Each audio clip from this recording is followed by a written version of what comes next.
Pode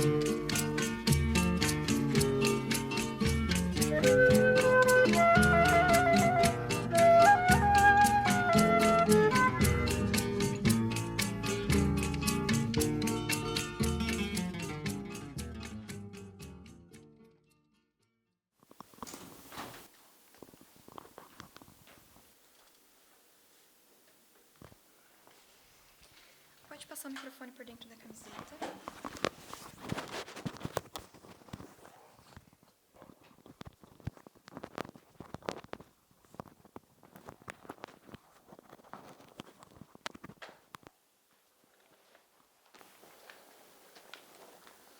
Pode ficar bem à vontade para conversar com a gente, para comentar sobre a carta.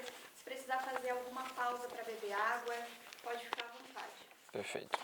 Lê ela toda, né? Ela toda. Tá. Capítulo 1. Juventude e primeiro contato.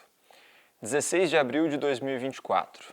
O que eu vou contar pode parecer uma história familiar para muita gente, mas principalmente diz muito sobre mim.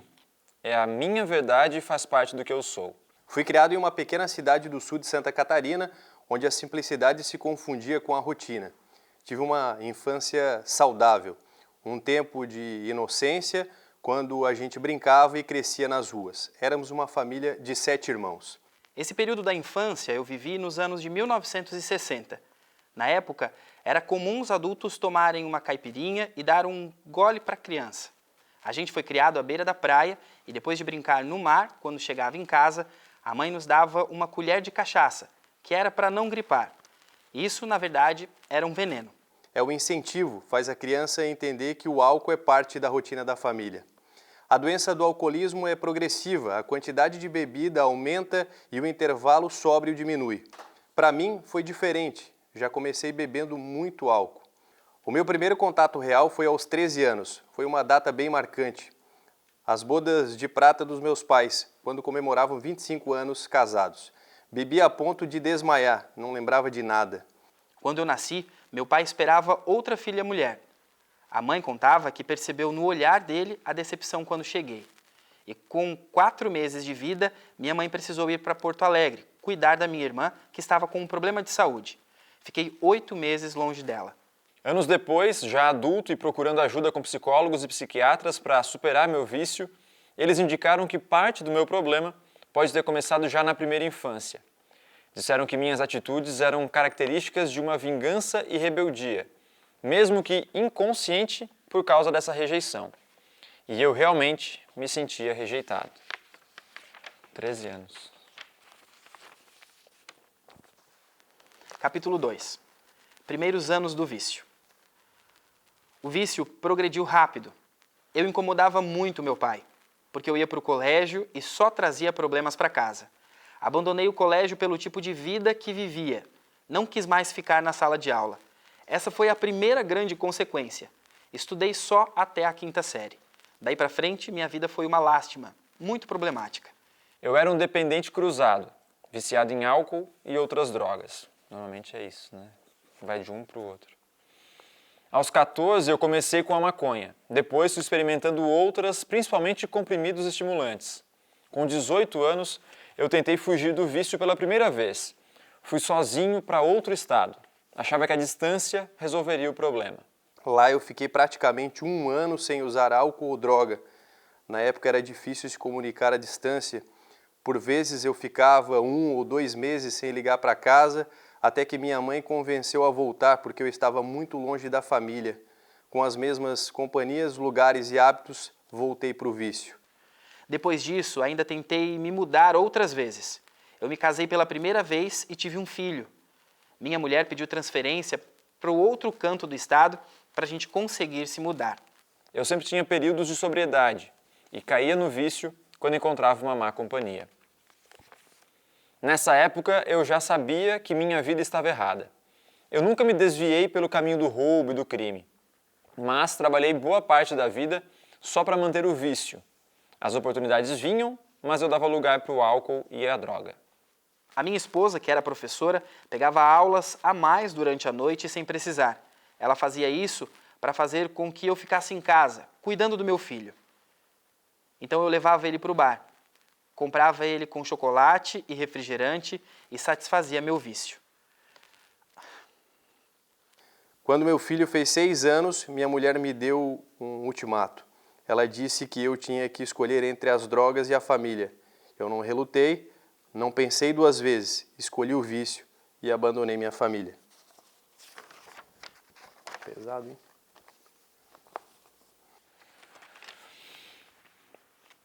Capítulo 3, o apagão. Aqui começa um período da minha vida que eu chamo de apagão. Dos 33 aos 47 anos, eu não lembro de quase nada do que eu fiz. No momento, eu achava o máximo estar vivendo essas situações, mas a maioria das coisas que eu fiz, não consigo me recordar. O álcool te proporciona essa sensação de apagão.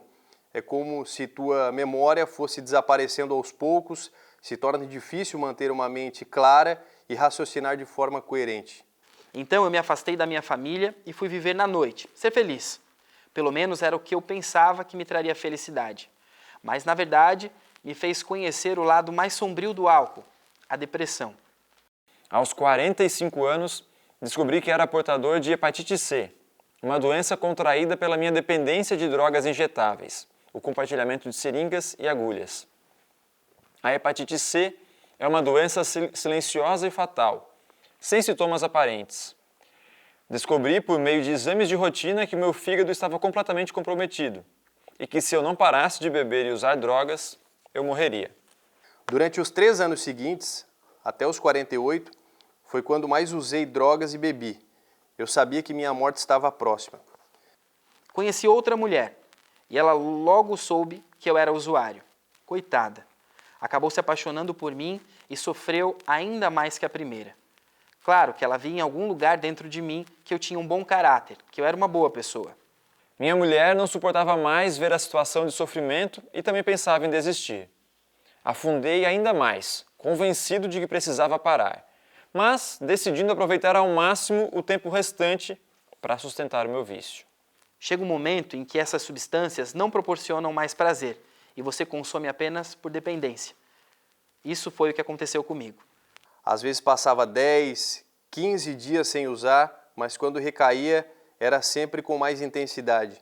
Isso me levou a um ponto que o único caminho que via era o suicídio. Minha mulher foi uma pessoa que me ajudou muito. Ela soube conduzir a situação.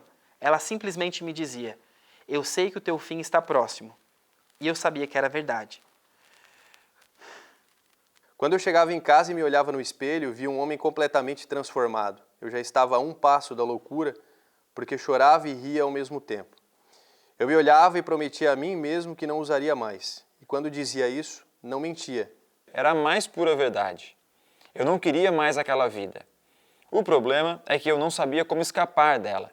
Eu era escravo do álcool e da droga.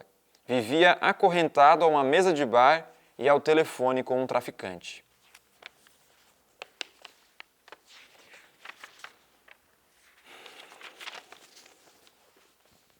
Capítulo 4, mudança de vida. Eu sempre trabalhei com vendas, comércio, mas vivia trocando de empreendimento. Às vezes abria um bar, às vezes uma choperia, voltava para o ramo automobilístico, mas nunca me sentia satisfeito.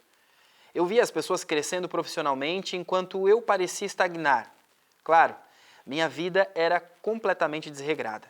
Chegou num ponto em que eu já estava no fundo do poço, tão deprimido que usava drogas dia e noite e não tinha coragem de sair do meu quarto. Eu sabia que estava errado, mas simplesmente não conseguia mudar. Foi nessa situação desesperadora que eu corri a um amigo. Ele sempre insistia que quando eu quisesse buscar ajuda, devia procurá-lo. E procurei. Fui encaminhado a um psiquiatra, embora tenha resistido bastante em aceitar essa ideia. Mas percebi que estava à beira do descontrole, completamente fora de mim. Em uma consulta, relatei toda essa história. E ele me disse: você está prestes a morrer. É inevitável. Se não for pela dependência ou por overdose, será pelo problema no fígado. E se não for por nenhum desses dois motivos, será pela depressão profunda. Você já falou em suicídio, e uma hora ou outra isso vai acontecer.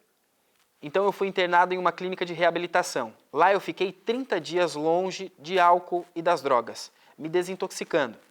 Durante esse período eu aprendi ferramentas para uma nova vida sem essas substâncias. Nos primeiros dias, eu confesso que não compreendi muito bem. Minha mente estava confusa, mas eu sabia que era onde eu precisava estar. O verdadeiro programa de recuperação começa no momento que você põe o pé para fora da clínica, porque é lá que todos estão à espera novamente. Seus amigos de bar estão lá, fazendo apostas sobre quanto tempo você vai ficar limpo. Todos dizem que você vai voltar a beber. Esse é o desafio. Sair e compreender que é necessário manter-se firme. E onde se encontra essa manutenção? Nos Alcoólicos e Narcóticos Anônimos. Foi então que eu descobri a sala de AA e comecei a projetar um novo modelo de vida para mim. E as coisas começaram a dar certo. Porém, as sequelas não foram apenas físicas. As sequelas materiais e espirituais que o vício me causou ainda permanecem. Nunca mais serei uma pessoa normal. Meu pensamento ainda é marcado pela revolta. Antes, qualquer problema era resolvido com o uso de drogas. Era como um amuleto. Agora, não posso mais recorrer a isso. Preciso direcionar meus pensamentos para outras coisas. No AA, aprendemos a viver um dia de cada vez. Não devemos criar ansiedade pensando que nunca mais poderemos beber. É apenas por hoje que decidimos não beber. E amanhã, ao acordar, fazemos um novo compromisso de sobriedade para aquele dia. Com o tempo, vamos fortalecendo essa decisão. Aprendemos a importância do evitar o primeiro gole, porque, na verdade, é ele quem desencadeia tudo. A primeira tragada, a primeira cheirada e assim por diante. Eu costumo dizer que tinha um pacote completo. Álcool, drogas, cigarro, noites agitadas e sexo descontrolado. Minha vida era um conjunto de autodestruição. Após estar limpo por 5 anos, também consegui parar de fumar. Conforme conquistamos coisas na vida, os prazeres dessas conquistas substituem o prazer imediato e ilusório que o álcool e as drogas ofereciam.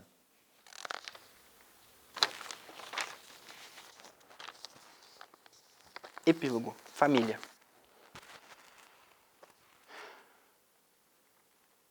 O sofrimento é compartilhado por toda a família, de uma forma ou de outra. Éramos 7 irmãos na família. Desses, 4 têm ou tiveram problemas com o álcool. Um deles faleceu num acidente aos 28 anos por conta do tipo de vida que ele levava. Outro é alcoólico até hoje. Eu sigo em recuperação. E minha irmã mais velha faleceu por causa de um câncer. Nos últimos meses, ela comprava garrafões de vinho para tomar sozinha em casa. Quando eu era jovem, a pessoa que mais sofreu com o meu vício foi minha mãe. Ela tinha que pegar minhas drogas e esconder, porque se ela jogasse fora eu ficava agressivo. Então ela pegava as drogas para eu não usar tudo de uma vez e depois me entregava. Pense no sofrimento que é para uma mãe ter que fazer isso. O maior presente que o Alcoólicos Anônimos me deu foi a relação com a minha mãe. Nos últimos 9 anos de vida dela, ela me viu como um novo homem. Eu a visitava para tomar café, abraçar e beijar, dar um pouco de carinho.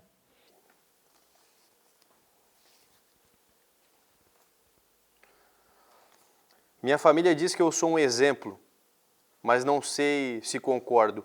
Um exemplo não precisa passar por tudo isso. Nunca cheguei de fato a abandonar meu filho. Hoje ele diz que fui um bom pai, mas sei o pai que fui. Ele me deu um neto, que para mim é uma nova oportunidade de fazer as coisas certas, de ajudar a criar ele da forma correta. Eu faço um trabalho voluntário no AA, divulgo a Irmandade em clínicas, hospitais e empresas. Explico o nosso serviço para as famílias e em meios de comunicação. É preciso se manter vigilante. Temos casos de amigos que ficaram mais de uma década sóbrios e morreram pouco tempo depois de voltar para o vício. Então essa renovação envolve uma completa mudança de rotina. No meu caso, frequento a igreja, faço caminhadas e evito ambientes com bebida. Atualmente, aos 64 anos, estou sóbrio há 14 anos, 6 meses e 4 dias. E o que eu quero daqui para frente? Só mais 24 horas. Só mais 24 horas. Só mais 24 horas.